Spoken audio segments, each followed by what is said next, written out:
What if the thing you've been searching for doesn't even exist? What if your true self is just a beautiful story we tell ourselves to quiet the chaos inside?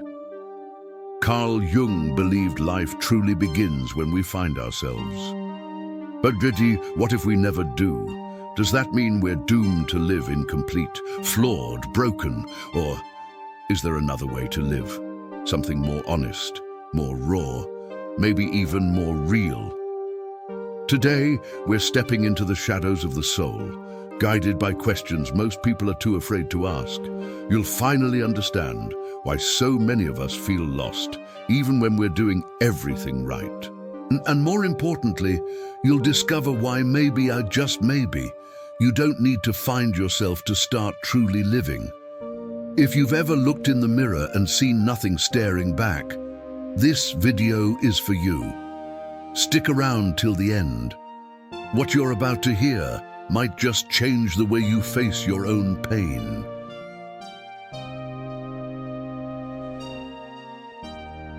Carl Jung wasn't just a psychiatrist, he was a map maker of the human soul. While the world focused on treating symptoms, Jung dove into the depths of the unconscious. He believed each of us carries a self, something deeper than personality, something ancient and hidden. To Jung, real life doesn't begin outside.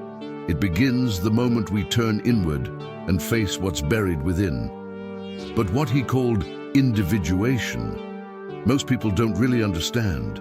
Individuation is the process of becoming who you truly are. It's not about self-improvement, it's about self-integration, accepting both your light and your darkness, your truth and your pain. Jung saw it as a quiet, almost spiritual journey, deeply personal, often lonely. It's on this path that life gains depth, meaning, and in his words, wholeness. But here's the problem. What if you never make it to the end of that journey? Jung lived in a time of chaos, 2 world wars, collapsing worldviews. To him, the outer crisis reflected an inner one. People were disconnected from their souls. That's when he began to speak of archetypes, dreams, and the collective unconscious. He once said, "The salvation of the world depends on the salvation of the individual soul." But what if the soul is too fragmented to be saved? Most people think finding yourself is some magical moment. But Jung knew the truth. It's painful. It means stepping into the shadows, facing fear, getting lost. It's more about accepting than achieving, more about uncovering than building. And that's where many people get it wrong. They expect clarity and find emptiness, because no one tells you the true self isn't always pretty. Jung used powerful metaphors, the self as the center of a labyrinth guarded by monsters. And those monsters, they're our traumas, our masks, the emotions we've avoided for years. He believed only those who face them can truly find themselves. But what about those who can't make it through? What about those who give up halfway? Was Jung wrong to say that life only begins after you find yourself? This quest sounds noble, but it can become brutal. What if the search becomes a burden? What if you never feel whole? Maybe Jung wasn't naive. Maybe we just misunderstood the message, or maybe the idea got sold to us all wrong. So I ask you, have you ever tried to find yourself and ended up feeling even more lost? Let me know in the comments, what does finding yourself mean to you?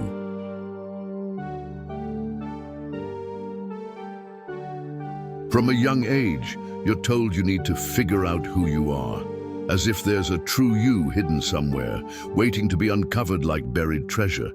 But what if that idea is just another invention of modern culture? What if the self is nothing more than a collage, built from memories, fears, traumas, and other people's expectations? Are we chasing something that was never really there?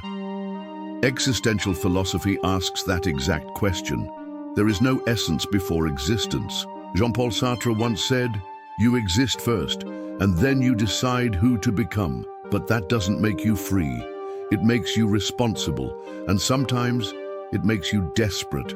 because the pressure to create meaning, to build a self, can feel unbearable. So we create masks, personas. Even Jung studied them. Society keeps feeding us the illusion that there's a pure, authentic version of you, just waiting to be revealed. But what if the desire for authenticity is just another mask? You act one way around your mom, another with your friends, and another entirely at work. So, which one is the real you? Or are they all real? That answer might be more unsettling than reassuring. Jung understood these many faces. He called them personas, the masks we wear to survive, necessary but dangerous. Because if you cling too tightly to one, you forget there's something or someone behind it. But what if, behind the mask, there's nothing solid at all? Just a shifting, empty space? Maybe we're chasing something that's always moving? Most people make this mistake. They search for some fixed, unchanging essence. But the self is fluid, like Zygmunt Bauman said. It bends, breaks, rebuilds. Trying to define who you are is like trying to hold water in your hands. The tighter you grip, the faster it slips through. So maybe the question isn't, who am I? Maybe it's, who am I being right now? That changes everything. It frees you from the pressure of having to be someone. It invites you to live in process, in motion, in transformation. But then comes the fear. If there's no fixed self, how do I know I'm on the right path? And that's where most people stop. They'd rather hold on to a comforting lie than face an uncertain truth. In the next chapter, we'll talk about what all of this does to someone who never finds themselves. The pain, the guilt, and the silence.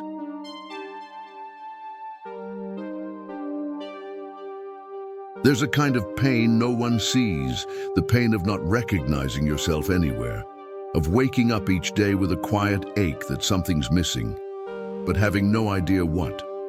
And when someone tells you, you just need to find yourself, that pain doesn't go away.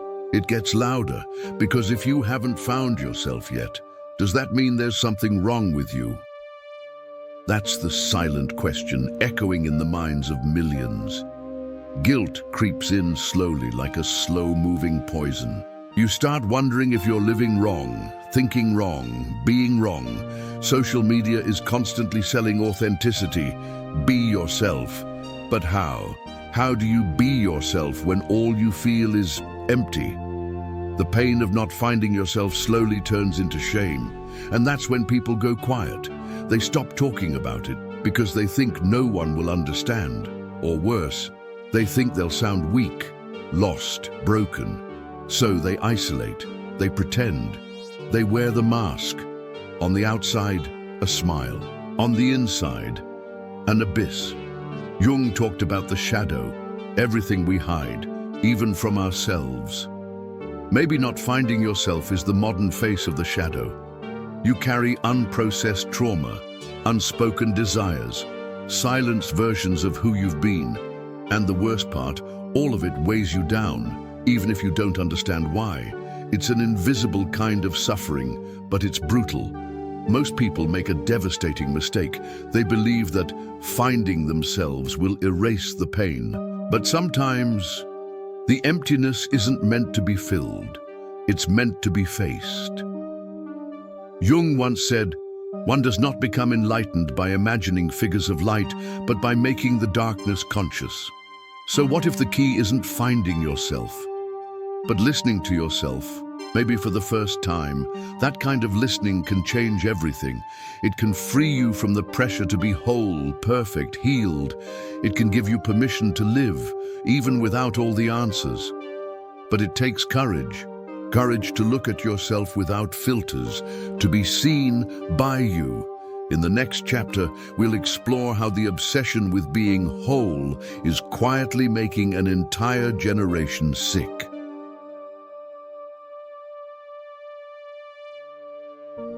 Modern culture sells us a seductive but dangerous promise that only those who are healed, whole, and ready deserve to live fully. But who said you have to be complete to begin? This obsession with being okay paralyzes those who are falling apart. It makes being broken feel like a personal failure, when in truth, it's part of being human. The demand to be whole can be more violent than the pain itself. Carl Jung never talked about perfection. He spoke about integration, of the shadow, the wounds, the contradictions. He understood that the soul is stitched together with scars, not polished into flawlessness. To be whole for Jung was to face your darkness, not erase it. But somewhere along the way, the world twisted that message. It created this unreachable ideal, the enlightened self. And anyone who doesn't fit into that mold starts feeling like a walking mistake.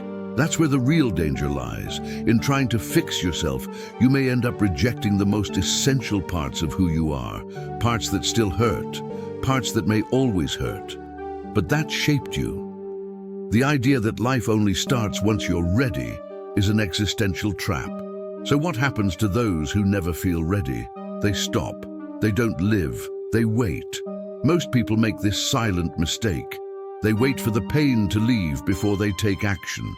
But what if the pain doesn't leave? What if it's not an obstacle, but a companion? Nietzsche once said, "He who has a why can bear almost any how."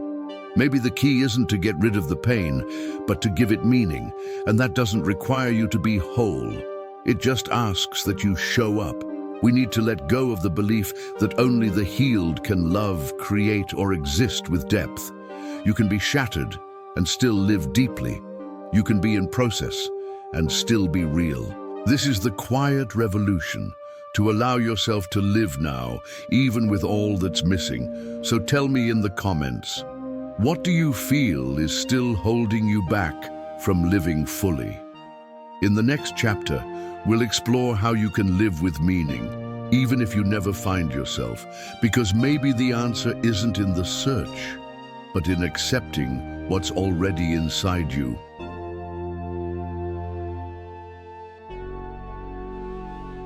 What if everything you need to truly live is already inside you right now, even with the doubts, even with the fear, even without the answers?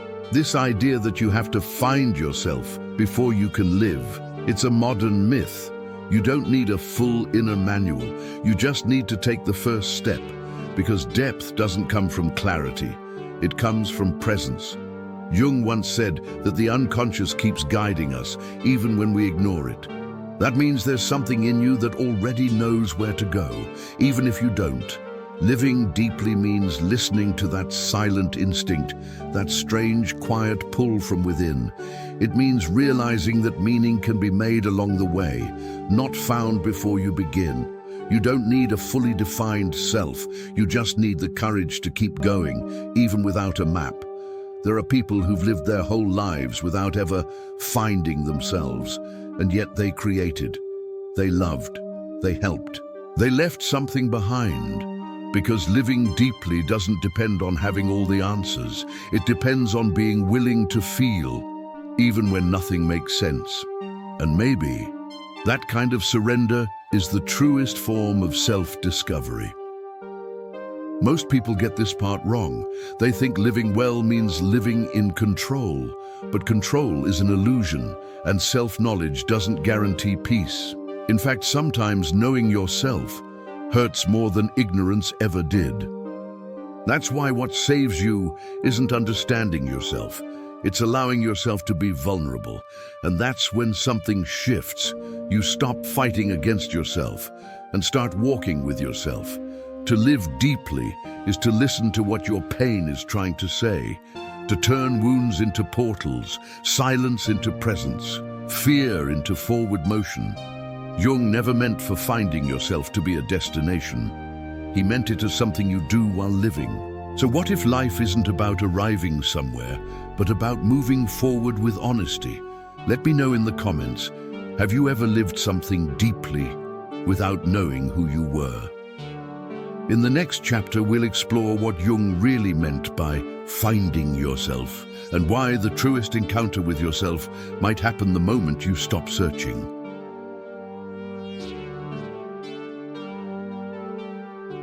There's a paradox no one talks about. The more you try to find yourself, the more lost you feel, because you start searching outside for something that only reveals itself in inner silence. The you you've been chasing isn't hiding in a pile of self-help books. It shows up in the simplest moments: a genuine glance, a hard day, a quiet act of courage. Maybe the real encounter happens the moment you stop demanding to be someone.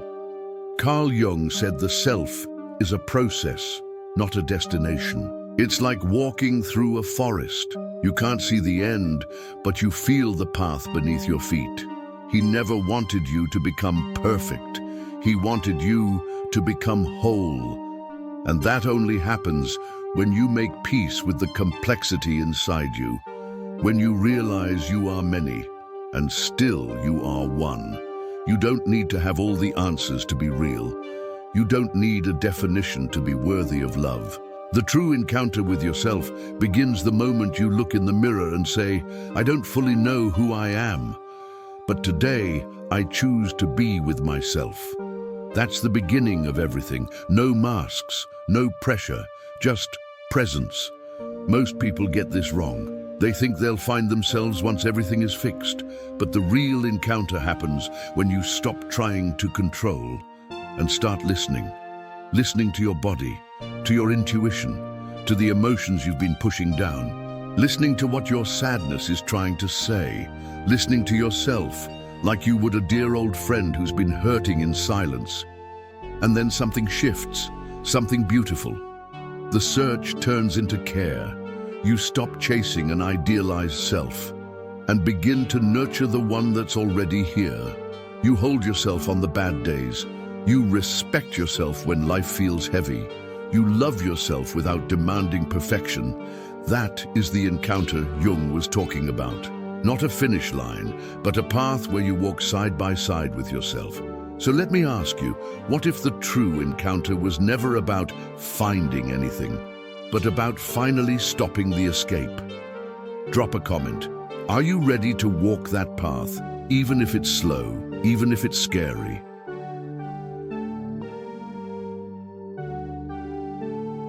Carl Jung never said that meeting yourself would be easy.